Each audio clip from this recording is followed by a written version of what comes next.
Hello बच्चों, कैसे हो आप। आज की जो हमारी क्लास होने वाली है वह है लघुत्तम समापवर्त्य एवं महत्तम समापवर्तक।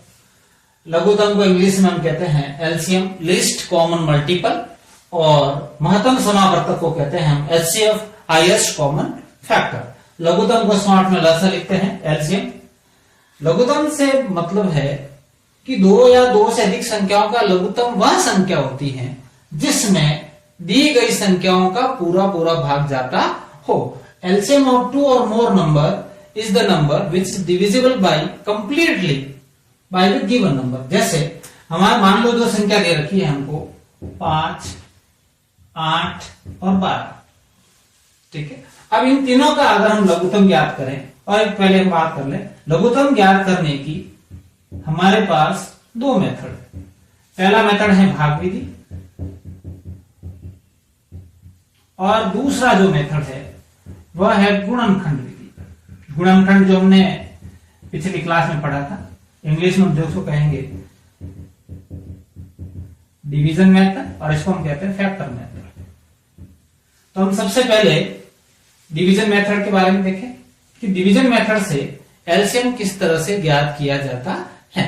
एक बात का आप ध्यान रखें, एलसीएम कम से कम दो संख्याओं का, दो से ज्यादा का हो सकता है पर दो से कम का नहीं होता। दो तो सबसे पहले हम जैसे कि एग्जाम्पल ले रहे थे हम 5, 8 और 12, इन तीनों का पहले हम भाग विधि से एलसीएम ज्ञात करते हैं। भाग विधि से अगर आपको एलसीएम ज्ञात करना हो तो आपको इन तीनों संख्याओं को पहले इस प्रकार के खंड में लिख देना है, और इन तीनों को कॉमा से अलग रखना है। किससे अलग रखना है?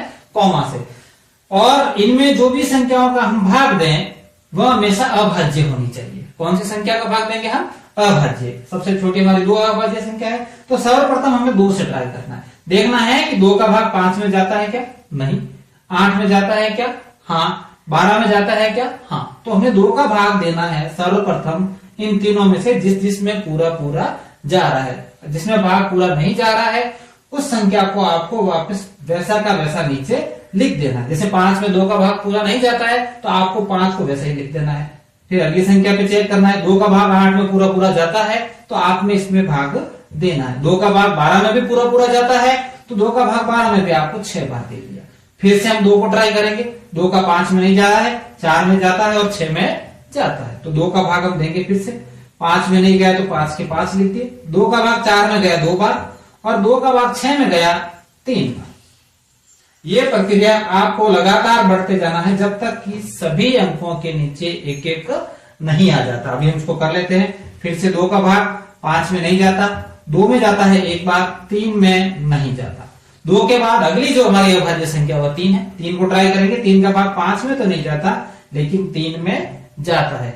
1 में अब आपको भाग देने की जरूरत नहीं है, तो 3 का भाग देंगे हम। 5 में नहीं गया, फिर से 3 में गया हमारा एक बार। अब हमारे पास अंतिम संख्या बची जिसमें भाग देना है वह है हमारा 5, और 5 में अभाज्य संख्या 5 का पूरा पूरा भाग जाता है। तो हमारा यहां तक का जो भाग था या जो प्रक्रिया थी वह पूरी हो गई। अब हमें इन तीनों का जब लसक ज्ञात करना हो तो आगे जो भी हमारे अभाज्य संख्याएं आई हैं उन सब का हमको गुणा करना है। जैसे हमारे पास संख्या आई है 2 गुणा 2 गुणा 3 गुणा 5, इन सब का गुणा कर ले हम। 5 को 3 से करेंगे 15, 15 को 2 से करेंगे, इस प्रकार कर ले। अगर आपको इस तरह से गुणा करना नहीं आता है तो 5 का पहाड़ा 3 बार बोलेंगे, हमारे आगे 15। अब 15 का पहाड़ा आपको बोलना है 2 बार 30, 30 को 2 से गुणा करेंगे हमारे 60, और 60 को 2 से गुणा करेंगे तो हमारे पास संख्या आ गई 120। यानी 5, 8 और 12 इन तीनों का लसप आया है हमारा 120। हमने शुरू में कहा था कि 2 या 2 से अधिक संख्याओं का लसप वह संख्या होती है, छोटी से छोटी, जिसमें दी गई सभी संख्याओं का पूरा पूरा भाग जाता है। यानी 120 से छोटी कोई भी संख्या में इन तीनों का भाग पूरा पूरा नहीं जाता। 2 का जाएगा तो तीसरे का नहीं जाता। तो हमारे 5, 8 और 12 का जो लसप हमने ज्ञात किया वह है हमारा 120। और ये जो लसप ज्ञात करने का तरीका है इसको हम कहते हैं भाग विधि या डिवीजन मेथड। तो इस प्रकार हमने 5, 12 और 8 का लसप ज्ञात कर लिया। इस विधि से आप अन्य 2 से ज्यादा संख्याओं का 3, 4, 5 कितनी भी संख्याओं का एक साथ लसप ज्ञात कर सकते हैं। ज्ञात करते समय इस बात का पूरा ध्यान रखना है कि जैसे अगर मैं इस लसप में 2 का भाग 8 में देता हूं, 2 का भाग 12 में जा रहा है, और अगर मैं नहीं देता हूं तो मेरा लसप गलत आएगा। आपको ये ध्यान रखना है कि भाग देते समय जिनमें भाग जा रहा है उनमें भाग देना ही है, जिसमें नहीं जाओ उस संख्या को ही लगातार आगे बढ़ाता रहना है जब तक कि उसमें पूरा भाग नहीं चला जाता। अब हम दूसरी विधि को चेक करते हैं। दूसरा जो हमारा तरीका है वह है गुणनखंड विधि, यानी हमें इसी सवाल को हम करके देखते हैं। 5, 8 और 12 हमें क्या करना है, इन तीनों संख्याओं का अभाज्य गुणनखंड करना है अलग से। 5 में 5 का भाग जाता है, इसी तरह 8 2 से डिवाइड 2 बार, फिर 2 में भाग गया 2 बार। अब हम 12 का करेंगे 2 का भाग 6 बार, फिर से 2 का भाग 3 बार और 3 का भाग 1 बार। तो हमने इन तीनों संख्याओं का अलग से गुणनखंड कर दिए। अब इनको हम लिखेंगे, यानी 5 के जो गुणनखंड आए वो हमारे पास कितना आया 5। 8 का जो गुणनखंड आए वो आए 2 गुनी 2 गुनी 2। 12 के जो गुणनखंड आए 2 गुनी 2 गुनी 3। हमें क्या करना है, अब इन सभी संख्याओं को घात के रूप में लिखना है। जैसे अगर 5 एक ही है तो 5 की घात हो गई हमारे 1, 2 हमारे यहाँ पर 3 बार है तो 2 की घात हो गई 3। इसी प्रकार इसमें 2 2 बार है तो 2 की घात हो गई 2, और 3 एक बार है तो 3 की घात हो गई 1। अब हमें लसप ज्ञात करना है, तो आप ध्यान रखिए कि अगर हमें संख्याएं घात के रूप में दे रखी हो तो उनमें जिनकी घात सबसे ज्यादा होती है उन संख्याओं का गुणा लसप होता है, और हमें सभी अंक लेने हैं। जैसे 2, तो 2 में सबसे बड़ी घात किसकी है, 2 की घात 3, तो 2 की घात 3 ले लेंगे। अब हमारा अगला अंक है 3, तो 3 में सबसे बड़ी घात है 1, तो 3 की घात हम 1 ले लेंगे। इसी तरह हमारा 5 में सबसे बड़ी घात 1 है तो 5 की घात हम 1 ले लेंगे। अब दोबारा से इन सबका गुणा करेंगे, 2 की घात 3 यानी 2 गुनी 2 गुनी 2, 3 की घात 1 यानी 3, और 5 की घात 1 का मतलब 5। और जब हम इनको वापस गुणा करेंगे तो हमारे उत्तर आएंगे 120। ये जो तरीका अभी हमने किया, इस विधि को हम कहते हैं गुणनखंड विधि। लसप जो होता है, हमारे पास जो भी संख्याएं दे रखी है इन सब का सबसे पहला उभयनिष्ठ गुणज होता है। यानी जैसे अगर इनका गुणज लिखे हम, 5 के गुणज क्या हो गए हमारे, तो जो 5 के गुणज लिखेंगे, 8 के गुणज लिखेंगे और 12 के गुणज लिखेंगे, तो इनका जो सबसे पहला उभयनिष्ठ गुणज आएगा वह ही इनका लसप होता है। और अगर हमें अभाज्य संख्याओं का लसप निकालना हो, जैसे मान लो अभाज्य संख्या हमारे पास है 2, 3 और 5, तो आपको इस तरह से भाग विधि या गुणनखंड विधि से लसप करने की जरूरत नहीं है। अभाज्य संख्याओं का लसप हमेशा इन संख्याओं का गुणा ही होता है, यानी आप डायरेक्टली इनको गुणा कर दे, जो भी हमारा उत्तर आएगा वही इन तीनों का क्या हो जाएगा, लसप। जैसे 5 का पारा 3 बार 15 और 15 का पारा 2 बार 30, यानी 2, 3 और 5 तीनों अभाज्य संख्या है और इनका लसप आ गया हमारा 30। यानी अभाज्य संख्याओं का जो लसप होता है वह उन संख्याओं का गुणा होता है। अब हम भिन्न संख्याओं का लसप ज्ञात करेंगे कि भाई भिन्न संख्याओं का लसप किस तरह से ज्ञात किया जाता है। जैसे मान लो हमारे पास कोई भिन्न है 3/5, 4 दूसरे लिखते हैं 4/6 और 3/8। तो लसप अगर भिन्न का ज्ञात करना हो, जैसे भिन्न का लसप, इसका फॉर्मूला होता है अंशों का लसप बटे में हरों का मसप। यानी हमें अंश का मतलब numerator, LCM of numerator and HCF of denominator. तो अगर हम अंशों का लसप ज्ञात कर ले और हरों का मसप ज्ञात करें तो हम भिन्नों का लसप निकाल सकते हैं। अभी हमने मसप नहीं सीखा है, तो ये जो प्रश्न है हम इसके बाद करेंगे। अब लसप के बाद हमारा अगला जो हम पढ़ेंगे वह है हमारा मसप, यानी महत्तम समापवर्तक, शॉर्ट में इंग्लिश में इसको एचसीएफ कहते हैं और शॉर्ट फॉर्म जनरली हम म से लिखते हैं। अब म स प दो या दो से अधिक संख्याओं का म स प वह संख्या होती है जिसका भाग दी गई संख्याओं में पूरा पूरा जाता है।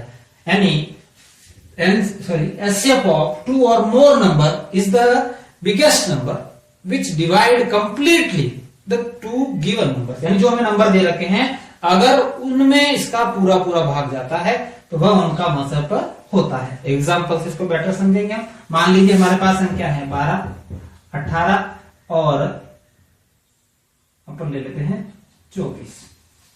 अब इन तीनों का अगर हमें म स प ज्ञात करना है तो म स प ज्ञात करने की भी हमारे पास दो विधि है। पहली विधि भाग विधि और दूसरी है हमारे पास गुणनखंड विधि। तो सर्वप्रथम हम दो संख्याओं का म स प, फिर हम तीन का भी सीखेंगे। तो सबसे पहले हम भाग विधि देखेंगे। भाग विधि को थोड़ा आप ध्यानपूर्वक देखें क्योंकि ये जो विधि है हमारे सामान्य भाग से मिलती जुलती है लेकिन उससे थोड़ी अलग होती है, इसलिए आप इसमें कंफ्यूज ना हो। जैसे मान लो मुझे 12 और 18 का म स प ज्ञात करना है भाग विधि से, तो मैं क्या करूंगा, छोटी संख्या 12 का भाग दूंगा बड़ी संख्या 18 में। ठीक है। अब 12 का भाग 18 में जाता है हमारा एक बार। 18 में से 12 घटाएंगे हम, पीछे हमारे बचे शेष को लेने, रिमाइंडर कितना रह गया 6। अब हम यहां से हमारा तरीका थोड़ा चेंज हो जाता है। भाग विधि में म स प ज्ञात करते समय जो भी रिमाइंडर बचता है उसका भाग हम उसके पहले डिवाइजर पे देते हैं, यानी भाजक में देते हैं। हमारा पहले भाजक कौन था 12, तो हम 6 का भाग देंगे 12 में। तो 6 का भाग 12 में कितनी बार जाता है, 2 बार। पीछे शेष फल बचा हमारा 0। यानी इस तरह से अगर हम भाग करते जाएं और जिस संख्या पर हमारा शेषफल 0 आता है तो इस तरफ से भागफल नहीं, क्वोशंट नहीं, जिसका भाग हमने दिया वह संख्या हमारी म स प होती है। एक और एग्जांपल देखते हैं जिससे आपको बेटर समझ में आए। जैसे मान लीजिए हमको कह दे 5 और 28 का आप म स प ज्ञात कीजिए। इसमें थोड़ा चेंज है, तो मैं क्या करूंगा कि 5 का भाग दूंगा 28 में। ठीक है। 5 का भाग हम 5 बार बोले, 5 25 घटाएंगे हम, पीछे बचे हमारे 3, रिमाइंडर 3 आ गए। अब क्या करेंगे कि जो हमारा रिमाइंडर शेषफल बचा हुआ है उसका भाग पहले वाले भाजक में देंगे। यानी 3 का भाग देंगे हम 5 में। 3 का भाग 5 में कितनी बार गया, एक बार, 3 एकम 3। फिर से हमारा शेषफल कितने बच गए, 2। इस बार हम 2 का भाग किस में देंगे, 5 में नहीं, उसके पहले वाले जो भाजक था 3, यानी हम 2 का भाग देंगे 3 में। फिर से 2 का भाग 3 में कितनी बार गया, एक बार। घटाएंगे, पीछे बचा हमारा 1। अभी भी रिमाइंडर हमारा शेषफल 0 नहीं आया, तो फिर से 1 का भाग हम देंगे 2 में। 1 का भाग 2 में गया 2 बार और हमारा शेषफल बचा 0। यानी हमने यहां अगर देखें तो हमारा अंतिम भाग गया था 1 का, तो 5 और 28 का जो म स प आएगा वह हमारा आ गया 1। कितना आ गया, 1। तो इस प्रकार से आप आसानी से म स प ज्ञात कर सकते हैं। तो जो सह अभाज्य संख्याएं होती हैं, कैसी संख्याएं, सह अभाज्य संख्याएं, उनका म स प हमेशा 1 आता है। अब हम दूसरी विधि देखते हैं, गुणनखंड विधि। आपको कोशिश यही करनी है कि परीक्षा में आप ज्यादा से ज्यादा भाग विधि का प्रयोग करें। हाँ, अभी हम भाग विधि से 2 से ज्यादा संख्याओं का पहले देख लेते हैं। जैसे मान लो अभी हमने 2 का तो सीख लिया, मगर हमारे पास 3 संख्याएं होती तो उनका भाग विधि से म स प कैसे ज्ञात किया जाएगा। तो कोई भी संख्या ले लें हम, 15, 25 और एक तीसरी संख्या ले लेते हैं 40। तो हम सबसे पहले कोई भी 2 संख्या, सबसे छोटी संख्या का इन दोनों में से किसी में भी आप भाग दे दीजिए। मान लीजिए हम 15 का भाग देते हैं 25 में, 15 एकम 15, पीछे बचे हमारे 5 में से 5 10, 10 का भाग गया 15 में, 10 एकम 10, पीछे बचे हमारे 5, फिर 5 का भाग हम देंगे 10 में, 2 बार गया 0 0। तो यानी हमारा 15 और 25 का जो म स प आया वह हमारा आया 5। अब हमारी संख्या बाकी है 40, तो जो पहली दो संख्याओं का मसफा आता है उसका भाग हमें तीसरी संख्या में देना है, यानी हम 5 का भाग देंगे 40 में, जब तक कि इसी तरीके से पूरा पूरा नहीं चला जाता। अगर पहली बार में पूरा जा रहा है तो वही संख्या मसफा हो जाएगी, लेकिन लगातार आगे बढ़ता जा रहा है और जिस संख्या पर जाकर हमारा शेषफल शून्य होता है वह संख्या हमारा, जिस संख्या का भाग गया वह संख्या हमारी मसफ हो। जैसे इसमें 5 का भाग पहली बार में चला गया, 8 पंजे 40, तो 5, 15, 25 और 40, इन तीनों का जो मसफा आ गया वह है हमारा 5। ठीक है, चलिए अब हम दूसरा जो तरीका है हमारा गुणनखंड विधि उसको देखते हैं। गुणनखंड विधि में जिस प्रकार हमने पिछली बार संख्याओं का गुणनखंड किया था, इसमें भी वही तरीका काम में लेना है। जैसे मान लो 15, 25 और 40 को ही हम गुणनखंड विधि से चेक करते हैं। तो सर्वप्रथम 15 का गुणनखंड, फिर 25 का, और इधर हम करेंगे 40 का गुणनखंड।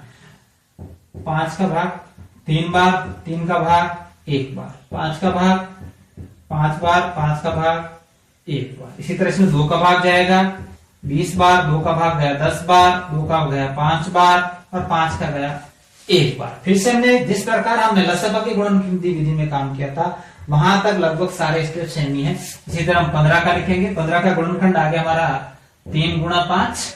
इसी तरह 25 के जो गुणनखंड आ गए हमारे 5 गुणा 5 और 40 के जो गुणनखंड आ गए 2 गुणा 2 गुणा 2 गुणा 5। इनको घात के रूप में लिखेंगे हम। 3 की घात 1 गुणा 5 की घात 1। इसी तरह इसमें हम लिखेंगे 5 की घात 2 और इसमें हम लिखेंगे 2 की घात 3 गुणा 5 की घात 1। गुणनखंड विधि से करते समय आपको यह देखना है कि अगर मसफा ज्ञात करना है तो जो सबसे छोटी कॉमन घात होगी सबसे छोटी होनी चाहिए और कॉमन यानी तीनों में होनी चाहिए। जैसे 5 की घात 1 जो है वो यहां पर भी है, 5 इसमें भी है और 5 इसमें भी है। तीनों पहले संख्या देख लेंगे 5 तीनों में हमारे पास कॉमन हो गई। 3 यहाँ है, यहाँ नहीं है, 2 यहाँ पर है और इन दोनों में नहीं है, तो 3 और 2 को हम नहीं लेंगे, सिर्फ 5 को ही लेंगे। यानी जो संख्या तीनों के पास उपलब्ध होगी वही संख्या ली जाएगी और उसमें भी उसकी सबसे छोटी घात। तो इनमें इसकी सबसे छोटी घात कितनी होगी? 5 की घात 1। तो 5 की घात 1 से मतलब होता है 5, यानी इन तीनों का मसफा आ गया हमारा 5। अभी हमने भिन्नों का लसफा देखा था और उसमें हमें जरूरत थी मसफा की। तब हम वापिस उस प्रश्न को करते हैं, यानी भिन्नों का लसफा, पहले लसफा ज्ञात कर ली। तो भिन्नों का लसफा ज्ञात करने समय आपको जो अंश यानी भिन्न में जो ऊपर वाला भाग होता है उसको हम अंश कहते हैं और जो नीचे वाला भाग होता है उसको हम कहते हैं हर। अब अगले चैप्टर में पढ़ेंगे हम जब भी आएगा।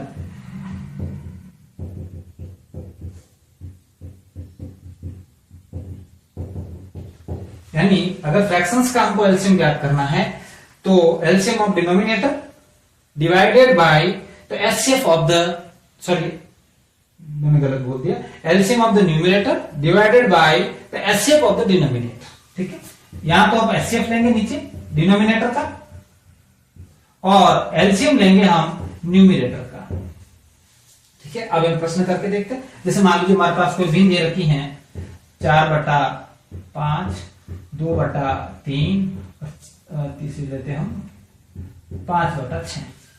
तो सर्वप्रथम इनका अगर हमें लसफा ज्ञात करना है तो ऊपर वाली जो संख्या है जैसे 4, 2 और 5 इनका तो हमको निकालना होगा एलसीएम। एलसीएम ज्ञात करते हैं सर्वप्रथम 2 का भाग, 4 में 2 बार, 2 में 1 बार और 5 में नहीं जाता है। 2 का भाग 2 में 1 बार, 5 में नहीं जाता है, तो 5 में हम देंगे 5 का भाग। इन तीनों का गुणा करेंगे हम 2 गुणा 2 गुणा 2। ठीक है, सॉरी 2 गुणा 2 गुणा 5, 5 दूनी 10, 10 दूनी 20। यानी ऊपर वाले यानी अंशों का जो हमारा लसफा आ गया वह हमारा आ गया 20। मैं थोड़ा ऊपर की तरफ कर लेता हूं ताकि आपको आसानी से नजर आ जाए।